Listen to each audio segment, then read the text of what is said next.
Добрый день, или добрый вечер, доброе утро, уважаемые гости. Меня зовут Екатерина Егорова. My name is Yekaterina Yegorova. I'm the expert of circular economy and the founder of Moscow Circular. And we continue our series of webinars, Alternative Energy Contribution to Achieving Circular Economy and Financial Opportunities. We have simultaneous interpretation available. We have English and Russian languages. And continuing our series of webinar, today we will talk about financing the energy transition, key instruments and incentives. Our first webinar that we organized together with the Center for Sustainable Development of SKOLKOVO was dedicated to the role of alternative energy in a circular economy, why alternative energy is important, what is its role in this transition. We talked about existing technologies in order to do this transition, and today we will focus specifically on instruments and incentives in order to understand what motivates people and companies to use alternative energy sources. Today, here with us, let me present our speakers. Gwen Yamamoto, Executive Director at Hawaii Green Infrastructure Authority, and Svetlana Bik, Head of Expert-Analytical Platform Infrastructure and Finance of Sustainable Development. We have a Q&A option activated on Zoom, so do not hesitate to drop your questions during our speaker's presentation, and we will take your questions after both presentations. And without further ado, I would like to give the floor to Gwen. Would you please explain us the way your authority helps businesses to switch towards a green economy? Please talk us through your program and what really motivates companies to switch on to alternative energy sources. Over to you, Gwen.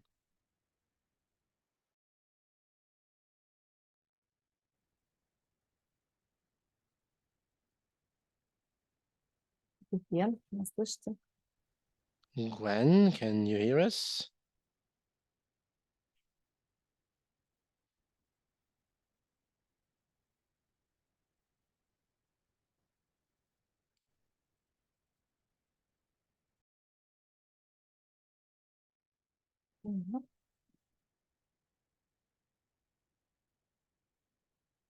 Секундочку. Bear with us for 1 second.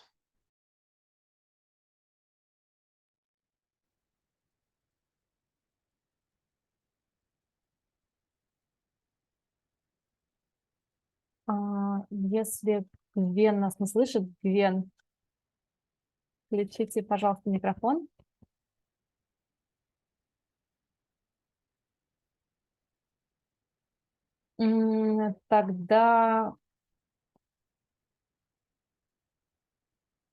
Тогда буквально минуточку, давайте тогда... Гвен, слышно ли нас? Gwen, can you hear us? Gwen, can you hear us? Gwen? Okay. Did you want me to start? I'm sorry. Yeah. Okay, I apologize. I wasn't sure. Okay, I'm going to share screen.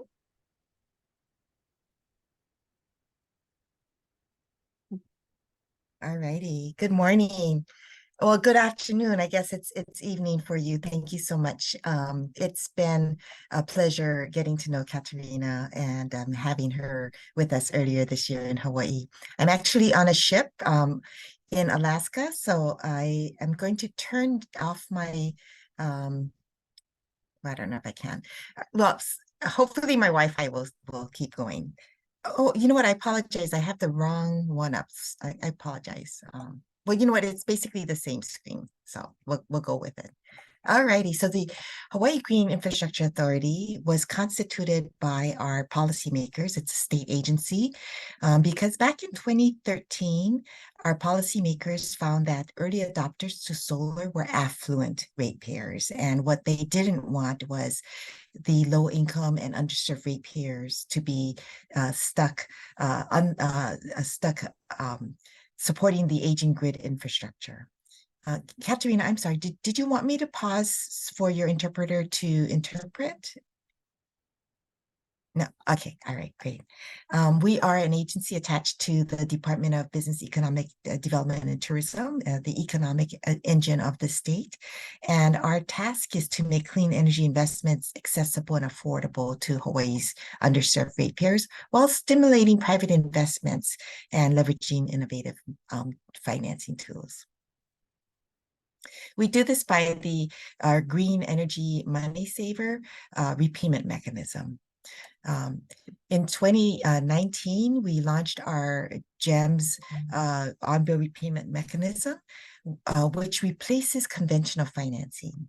So typical banks will take a credit report and credit scores to determine whether or not they will lend to borrowers.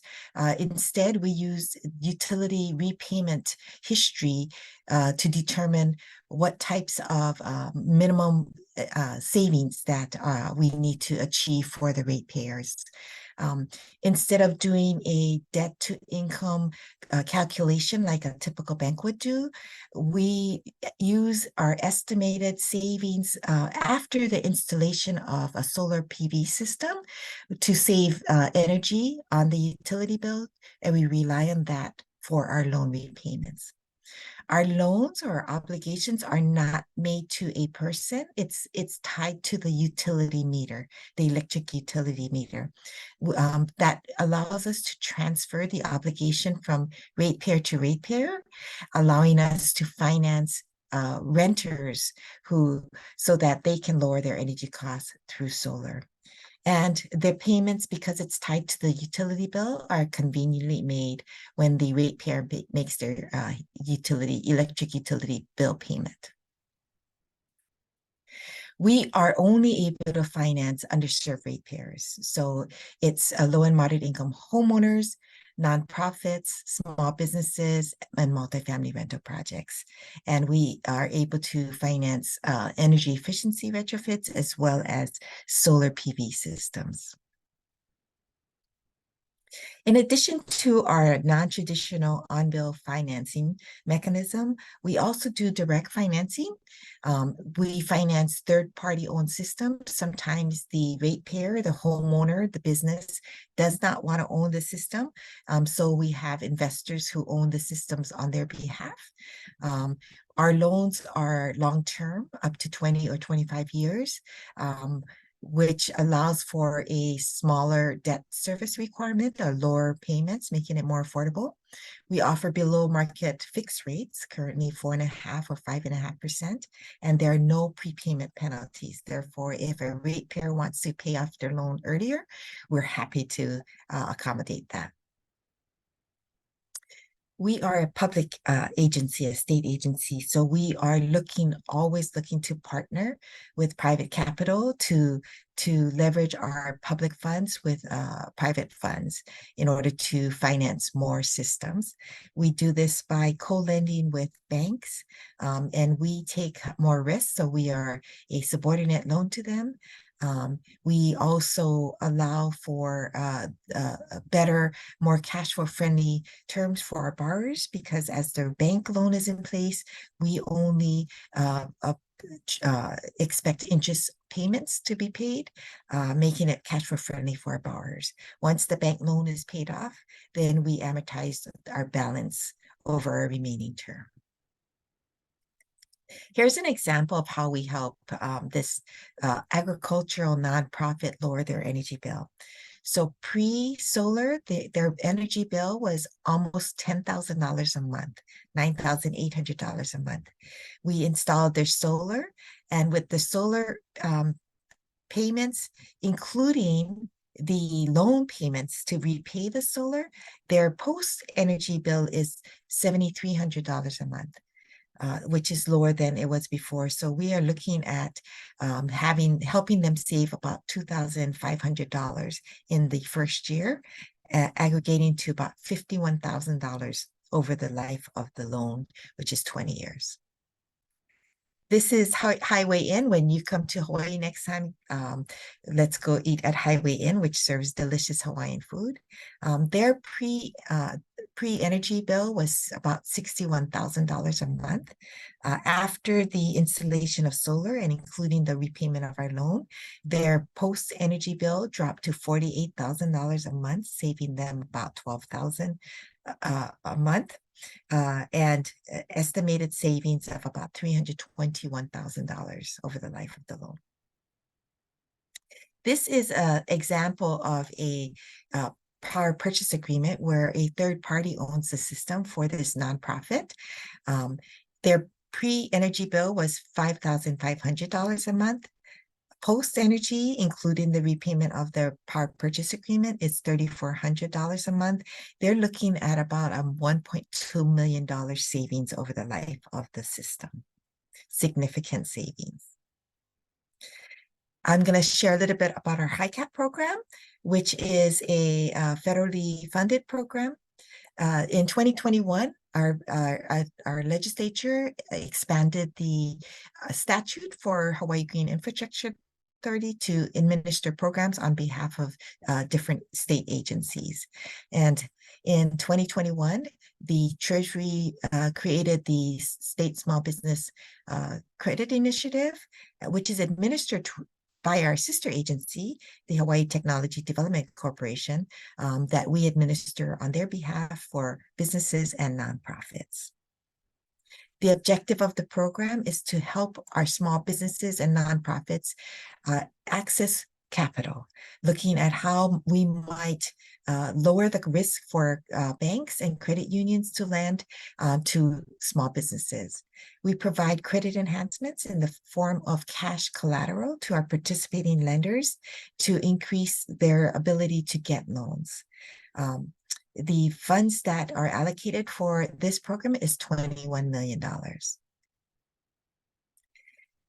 In order to qualify, the business or nonprofit needs to be headquartered in Hawaii and have less than 750 employees. The maximum loan cannot exceed 20 million, so it's quite large. And we can support the loan by providing 20% of the loan in cash collateral or $1 million. So the maximum that we will provide in cash collateral would be $1 million. And we encourage minority, women-owned, and veteran-owned businesses to apply. We finance startup costs, franchise fees, working capital, typical types of loan purposes that small businesses and nonprofits need. The way it works is the business applies at our participating lenders. As the lender is doing their underwriting, if they determine that the business needs a little bit more in cash or collateral to support the loan, they contact us. We make sure they are eligible per the federal government's program, and then we issue the cash collateral. We also provide a HICAPS loan program, which provides below market capital to kickstart strategic initiatives that the state is trying to achieve. Our loans are in the form of subordinate financing, co-lending, just like our GEMS loan program, and we have about $20.5 million for this program. We co-lend with social impact funds or banks and finance catalytic projects such as community solar projects or agrivoltaic projects or things that the state needs in order to diversify our economy. And last but not least, I want to share our commercial property assets clean energy and resiliency program. This law was passed last year, which allows commercial property owners in Hawaii to access lower income, longer term financing through a voluntary assessment on their property, similar to a real property tax, which mitigates risks and opens new markets for our lenders and our borrowers. Things that they can finance are clean energy, energy efficiency, water conservation measures, resiliency measures, and other eligible expenses. Similar to our GEMS financing program, loan terms are longer, allowing for lower debt service requirements, making it the financing more affordable. It's non-recourse. Typically, we don't require personal guarantee. If there is a mortgage on the property, the commercial property owner needs lender consent. And similar to our GEMS program, obligations transfer from property owner to property owner. And this one requires City Council to approve an ordinance change. And in fact, the City Council of Honolulu will be bringing that ordinance to the council next week for passage. Impacts of this program, according to Pace Enable World, it will generate, create and retain jobs for people in Hawaii, save billions of gallons of waters, and emit fewer tons of carbon into the air. And that's our contact information if you have any questions or want to reach us. Thank you. Спасибо большое, Гвен. У меня есть... Thank you, Gwen. I have a couple of questions. Can you hear the translation, or you can hear only Katerina's voice? Yes, I can hear you in English now. Thank you. Yeah, I can hear. You hear the translation right now, right? You have the male voice. You should choose the English channel in translation. Can you hear my voice now, Gwen? This is the interpreter speaking. Yes, thank you. Thank you so much. Да, спасибо. У меня есть... Thank you very much for the presentation. I have a couple of questions right away, if I may. Thank you for talking us through several programs of yours. And when we talked, I really liked this idea of yours, and it really incentivized this transition for SMEs and commercial property owners towards alternative energy sources. So my question is the following: how can you be sure that the loan will be paid back? And what happens if there is a default on payment? Thank you for the question. Yes, so the property assessed financing puts a lien on the property that is similar to a real property tax, which has a higher position in default. So in the case of a default, the lender will foreclose, the county will foreclose on the property just like a bank would.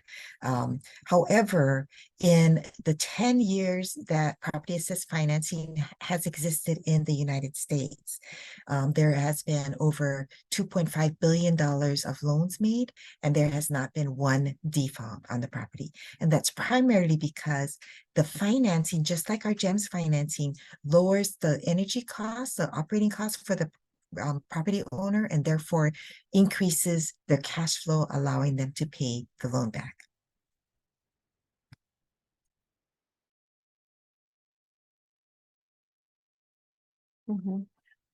Спасибо. Да, еще у меня такой вопрос. Thank you. A follow-up question, if I may. Why was your agency created? Because when we discussed, I understood that the main task had been to achieve nationwide goals of energy transition. Is it correct, or is it a different purpose? You're absolutely correct. So our state has a 100% renewable goal in the electricity sector by 2045. We have 22 years more to go to achieve our goal. The utilities plan towards 100% renewable includes 100% of our residential households, rooftops bearing solar. So we are here, and not 100% of our residential households can afford solar. So we were created to provide the non-traditional financing to help those low-income households finance their solar systems so that they can lower their energy cost, but along the way, also achieve our 100% renewable goal.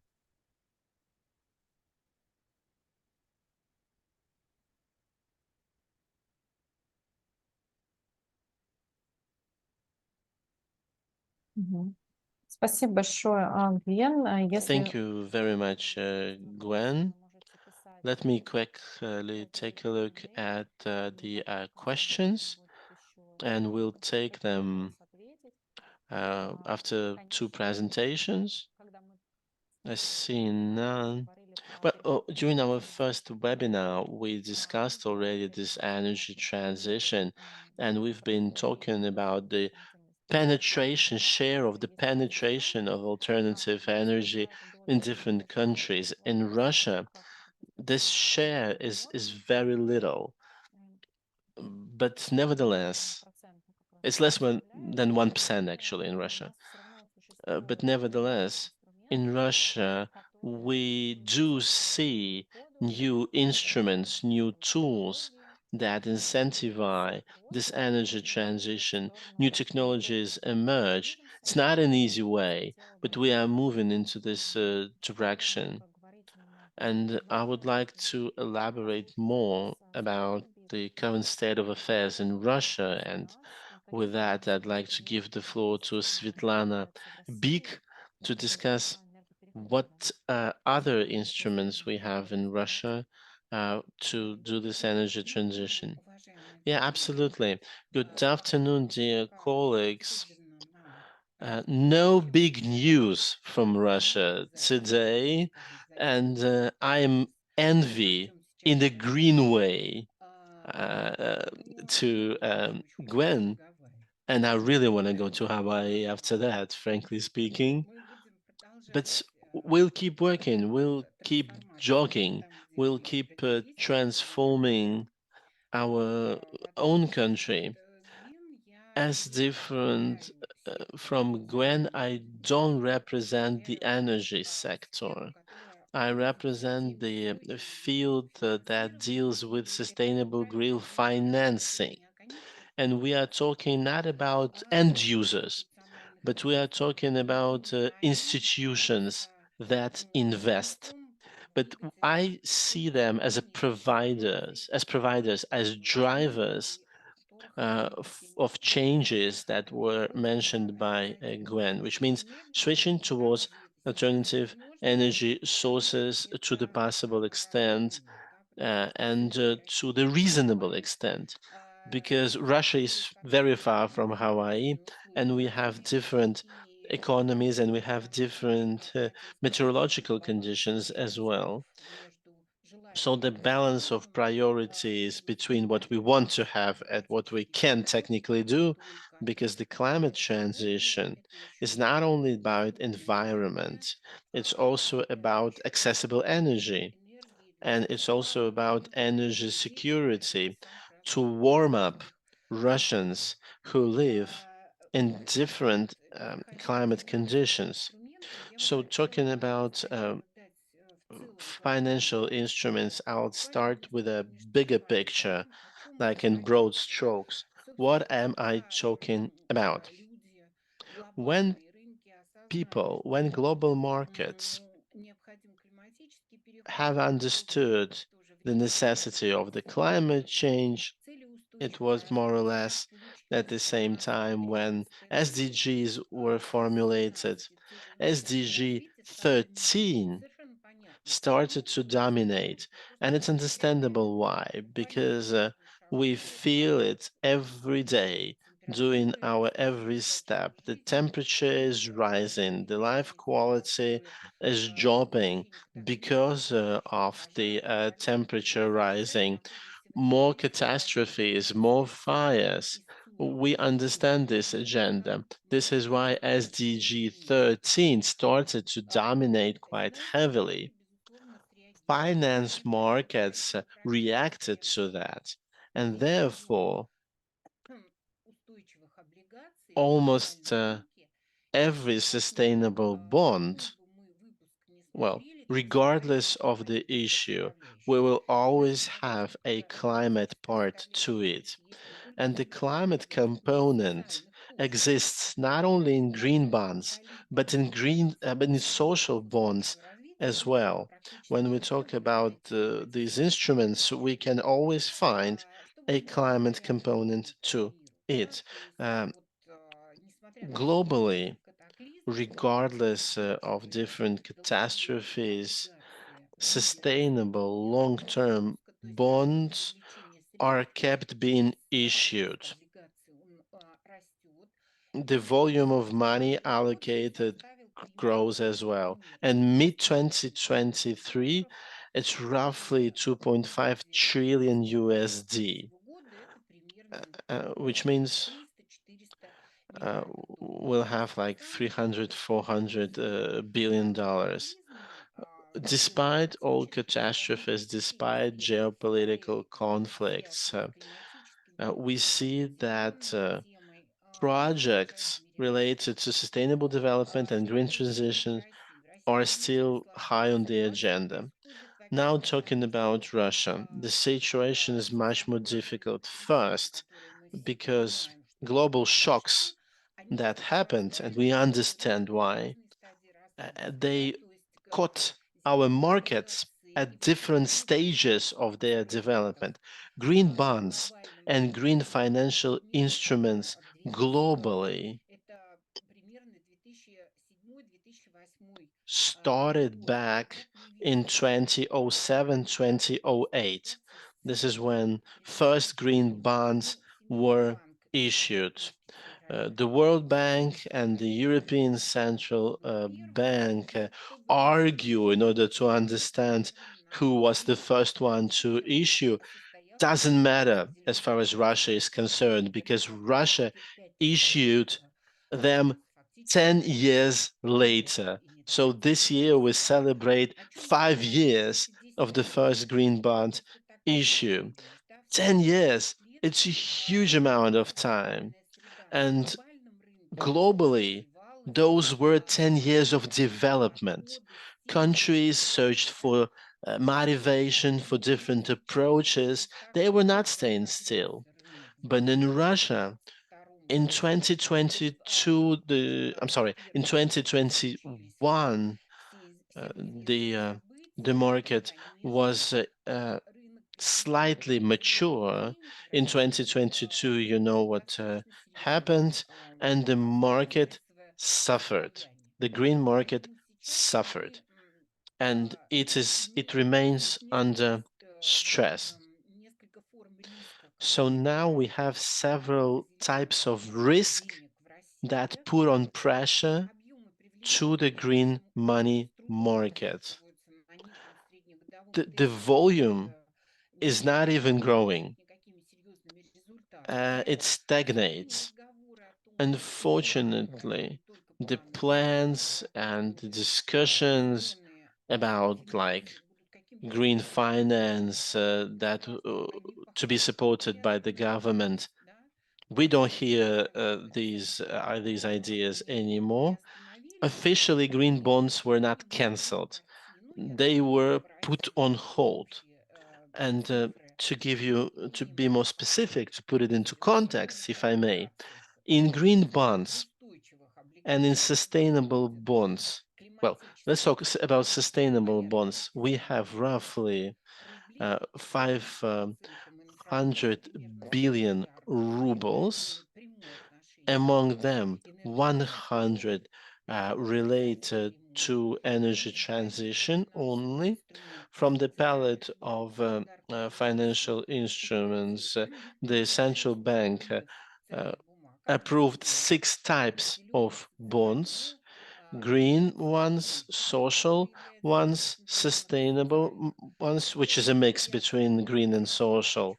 Bonds tied to SDGs, which is a bit like sustainable linked bonds with floating rate depending on the results, then adaptation or transition ones, and the bonds of energy transition. So 6 types, they were officially approved early in 2022, just before the well-known conflict. So now we have no experience, like zero experience in issuing those bonds. Only the Irkutsk National Company and Accra ranking, well, only Irkutsk Development Company issued adaptation bonds, and Accra confirmed them. This is the only case, basically. But despite those figures, in Russia, the main driver to finance the energy transition is and will remain the banks. The overall amount of financing is not accessible because we are not talking about bonds anymore. And since bonds are public instruments and there is an obligation to provide information, there's a regulator controlled instruments. For banking sectors, it's difficult because a loan is a contract with 2 parties to it, and sometimes it's not publicly available. But several data leaks out, we can find in the bank's reporting, and recently ESG banking report was published for Q1 2023, and they assessed the following. In loans, roughly, and we agree with them, in the structure of the banking portfolio, when metallurgic and mining and energy company account for 40% of loans value, which means 1.8 trillion rubles, 40% were granted to mining energy, and inside their system they classified this as an ESG. So probably this is true. 40% are tight connected directly or indirectly to energy transition, because all companies, they really take this into account, the CO2 emission cut, and they report already, and they calculate not only scope 1, but they calculate scope 2, then start to understand how to quantify scope 3, which means processes are here, but the direct ligation, either the issuer or the investor, nothing is happening here. And there are different benefits for green certificates, but it's not my topic because I'm more focused on the analysis of financing peculiarities. Let me add something to that.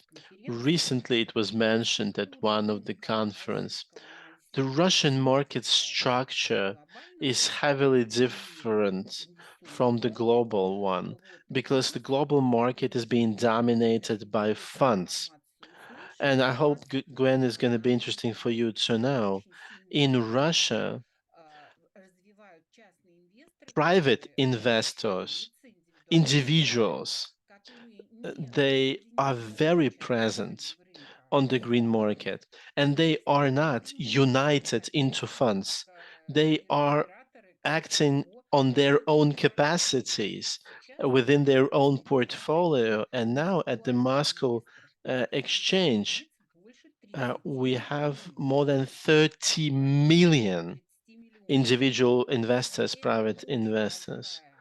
It's a big piece of a pie, and according to the information that I received from people very engaged in this center, Generation Z comes as investors to the market, and they do care about ESG strategies. They do care about the company's energy transition position, which means more pressure is applied by private investors rather than by public investors, or at least the level of pressure is the same from public side and private side. This should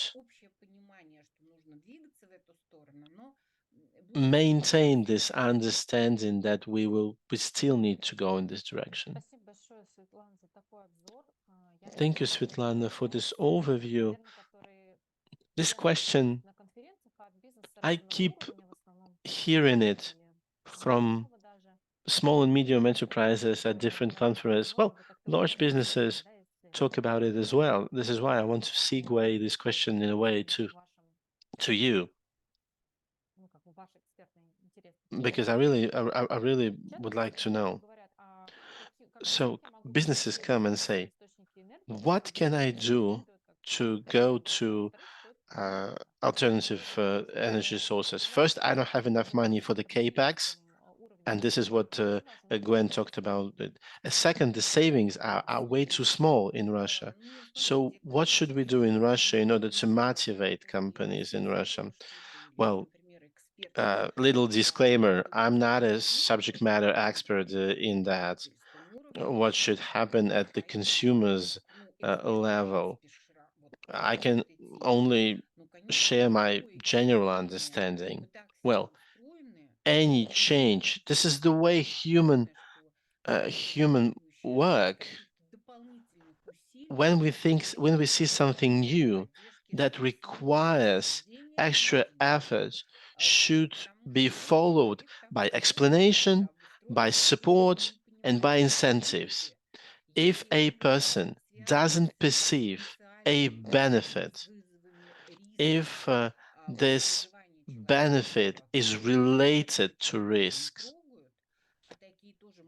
and if the challenges are not connected directly to people's everyday life, we need to come up with programs, including the ones mentioned by Gwen.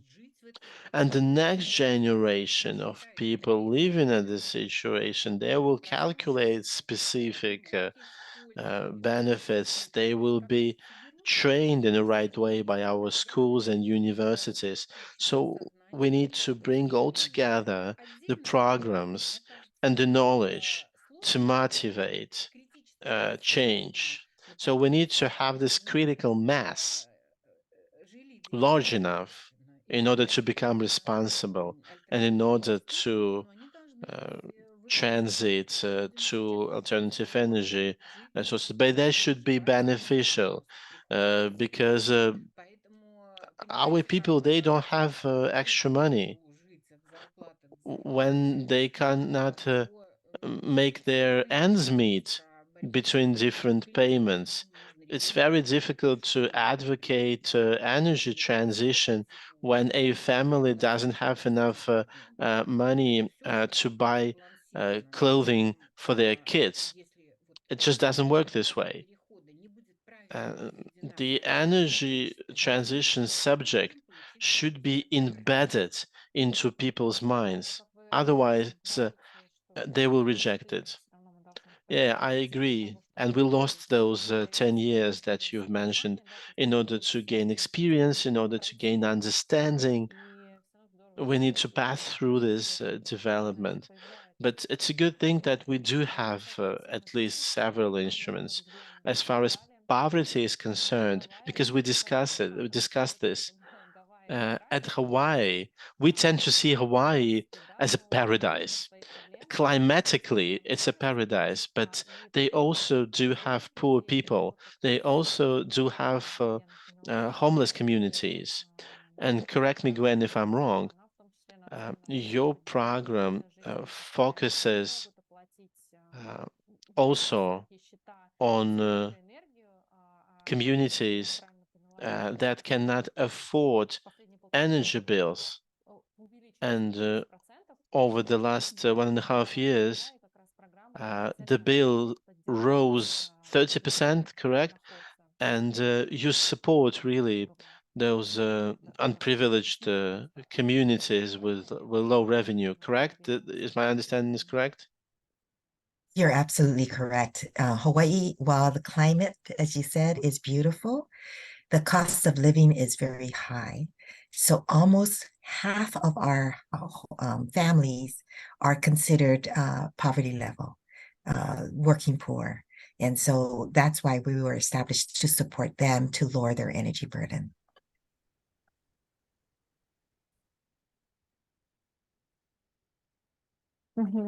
Спасибо. Извините, то есть вот это как раз тот Let me jump in. This is exactly the good example when environmental and climate factors are married to a social one. When we're talking about climate protection, we cannot talk separately about environmental factors or social factors, like pure water. Is it an environmental issue or a social issue? Well, if it's in your tap in your kitchen, it's a social issue. So SDGs, they bring together three important dimensions: social development, quality of management, and environmental considerations. They are all brought together in a balance. And many programs, they are titled like climate related, but they always have this social component in them. I agree with that, says Katerina, because when we talk about saving the nature, we need to save the nature, but we don't have money, we don't have time, it's tough time, the economy doesn't feel well, and we'll think about the nature tomorrow or the day after. And this is why it's very important to showcase this connection between different dimensions, and that those are risks that have been mentioned. And really, says Svetlana, ESG is a comprehensive concept. This we cannot put an emphasis separately on the environment or on something else. It's going to be inefficient and counterproductive, because a human being is a part of a nature and of a community at the same time. This is why we need to strike this balance. Svetlana, I read this comment from Vladimir Gorchakovs from Accra. The global market volume decreased globally and in Russia alike in 2023 and in 2022, and in 2023 there will be more issues. Hello, Vladimir. I know you. You didn't verify it. I'm sorry about that. But you verified Rosatom. Well, our main nuclear energy agency doesn't really need this energy tradition, but Vladimir knows better who verified whom. About the market date, okay, thanks for letting me know. All data is available at Bloomberg, at Climate Initiative. Yes, it went down in 2022. I understand why.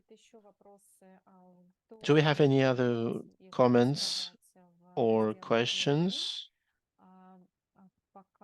Gwen, Svetlana?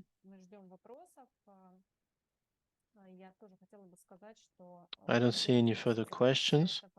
Let me just give a quick housekeeping remark.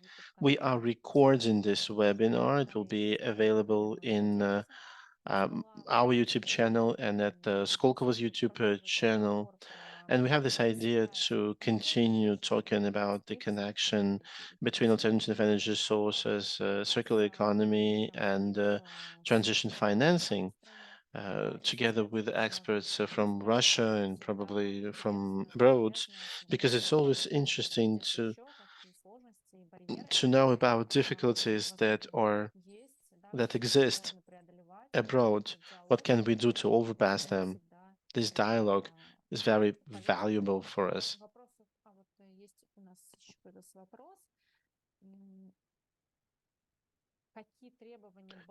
What requirements are presented by banks to ESG projects? Because ROI still remains an important consideration. Svetlana says, I don't understand actually the question, because several banks in their lending agreements have ESG covenants. I didn't really understand the underlying question. Yeah, well, of course, the return of investment is here to stay. I'm not arguing against that.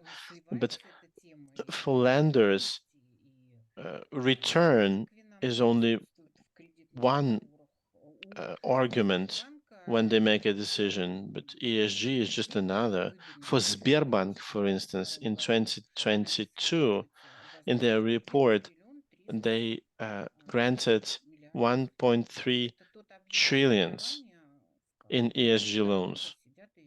So inside they have ESG covenants. Well, so it's here.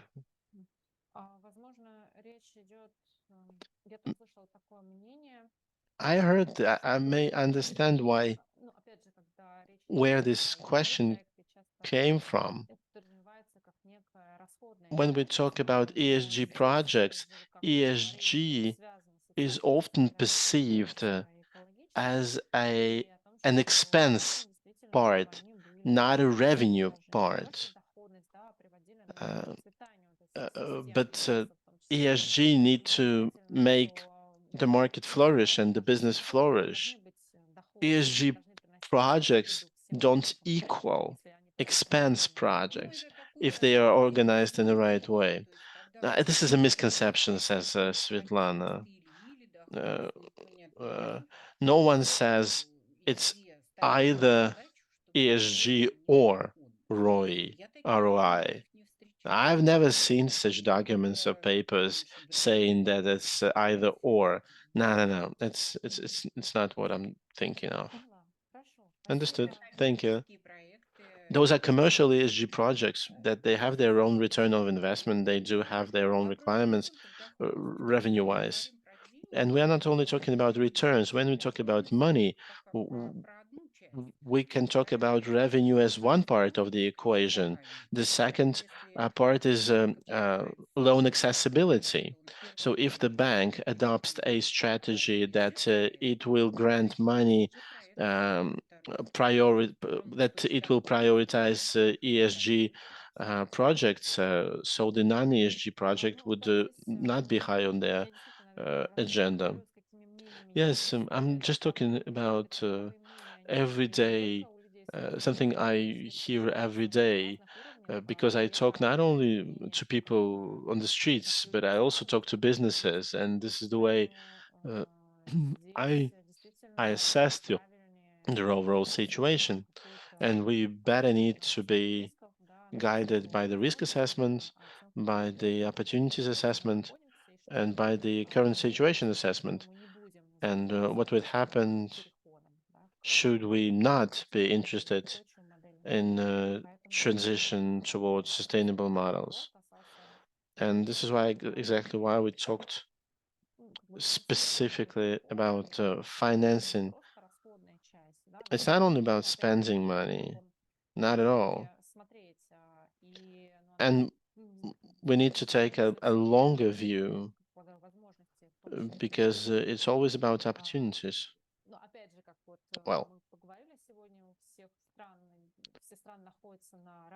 all countries, they are differently mature as far as ESG is concerned. And this journey is also about changing the mindset. and understanding opportunities and risks. But thanks to our experts, thanks to people implementing this kind of projects, we'll be able to better understand what should be done and how we should then. Thank you very much, Svetlana Bik. Thank you very much, Gwen Yamamoto, for talking about this topic. And we'll keep talking about financing and about circular economy and alternative energy sources. Thank you. Thank you And I so thank much. Skolkovo Center as well. Thank you to our interpreter, and we hope to see you next time. Goodbye. Thank you.